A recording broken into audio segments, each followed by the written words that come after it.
Ladies and gentlemen, boys and girls, and children of all ages, I'm back. This story is not necessarily made for the faint of heart, the young in age, or people that ain't got a damn sense of humor. It's back about late 80s, early 90s, and your boy had just moved from small town Arkansas to Dallas-Fort Worth area. Now, let's get started. This was before internet was real popular. People had cameras on their phones, had internet on their phones. This was long before the current culture of trans and the LGBTQ alphabet community and all this was such a big thing. This was back when a lot of that stuff was still kept in the closet. Now, this is also back before your boy knew what a club was, a nightclub. To me, a club was a book club, square dance club, chess club, all the dorky stuff. But I had moved there. I had been there for about a year or so.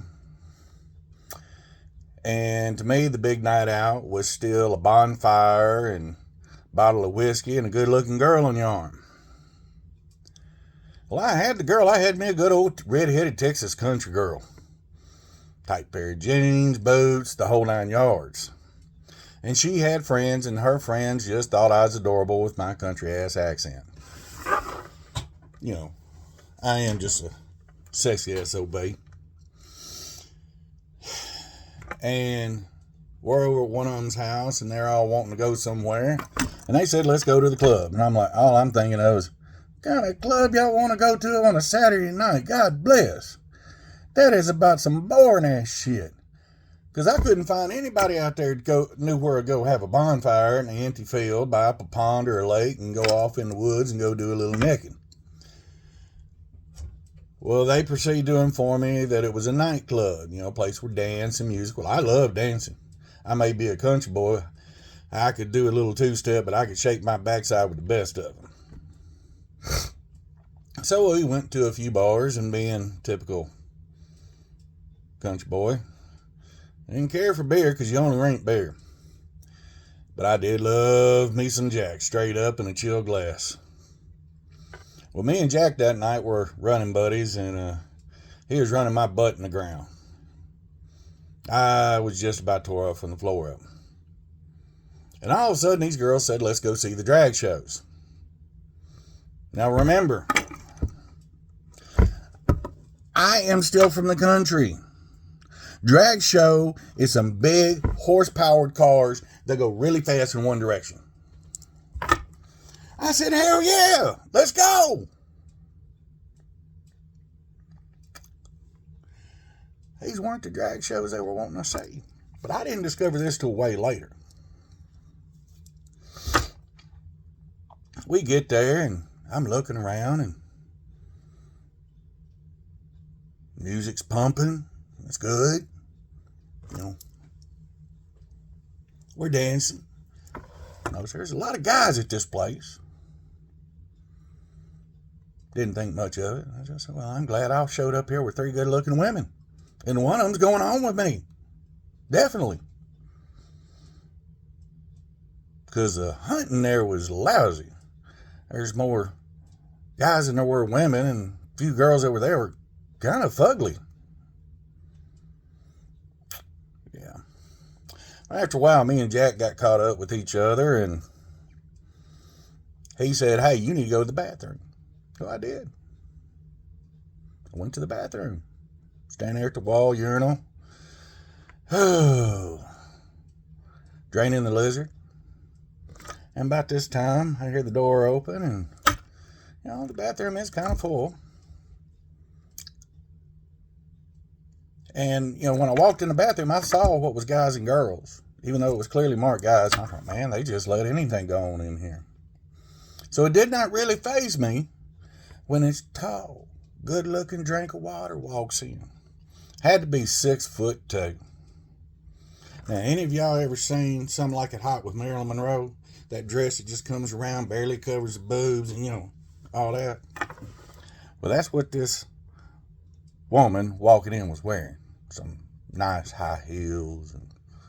And that dress barely covered them hooters. If I didn't know better, I swear she's smuggling a couple of watermelons in that club. Well, Marilyn walks right up beside me. Looks down. Nice package. Never having experienced a woman walking up beside me in a urinal, I didn't. I was a little bit tongue-tied, which those of you that know me, that's kind of hard to believe. I did turn a little red, and I said, "Thanks, honey." And I gave it a little extra shake. Then Marilyn reached down, grabbed her dress, picked it up, pulled out these nice little lace panties, and I'm thinking, what the hell is she about to do? And she reached down and she grabbed...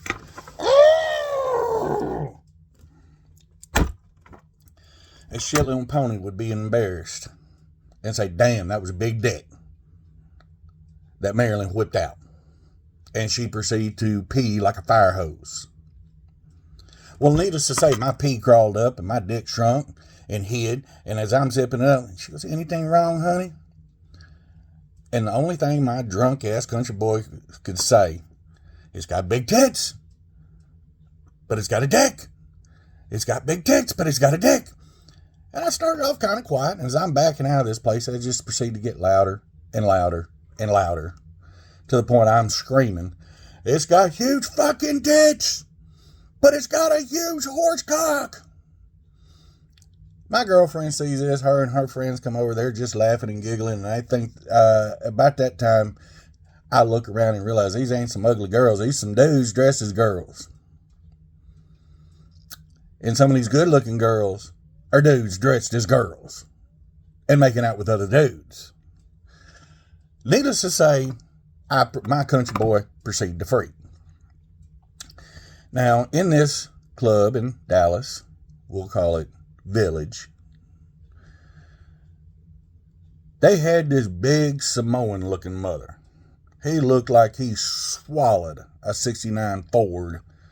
Back when they were still bodied. He comes up to me with this big, deep voice. We don't talk like that in here.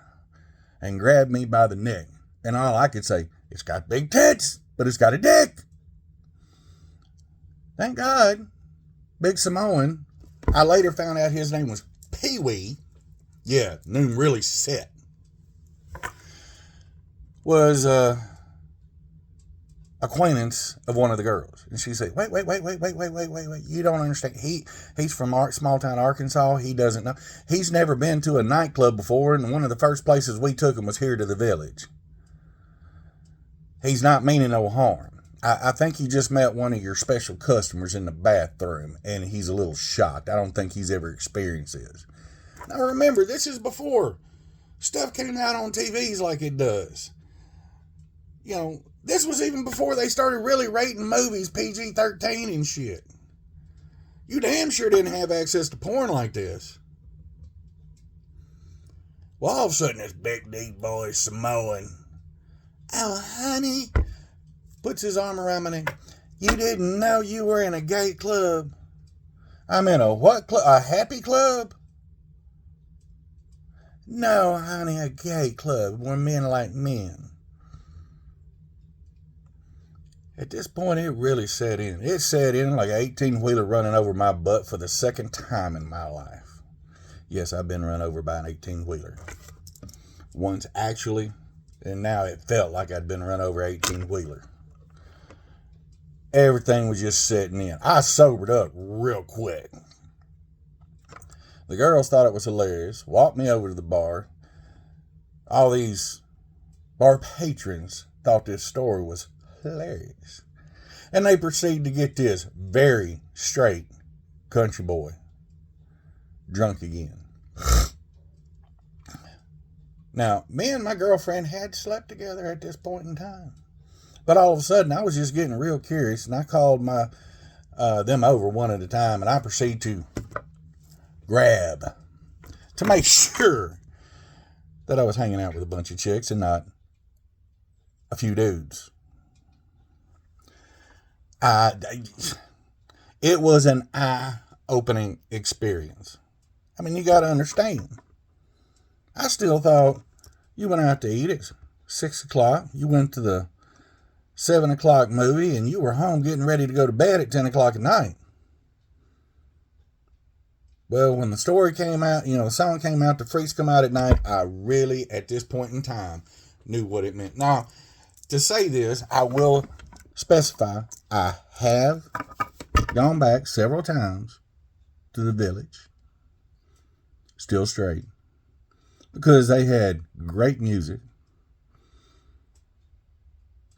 nice light show. Drag shows were pretty interesting. Once I figured out what they were talking about, they were entertaining, especially that Madonna impersonator and them big cones for boobies. And I picked up a few dance moves from some of them people. They were pretty good. A little flamboyant for my taste.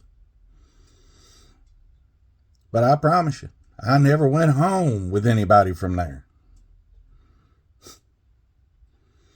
And I hope my little story made you smile, made you giggle, made you chuckle. And if I don't see you later, good afternoon, good evening, and good night. Peace, love, and nacho grease.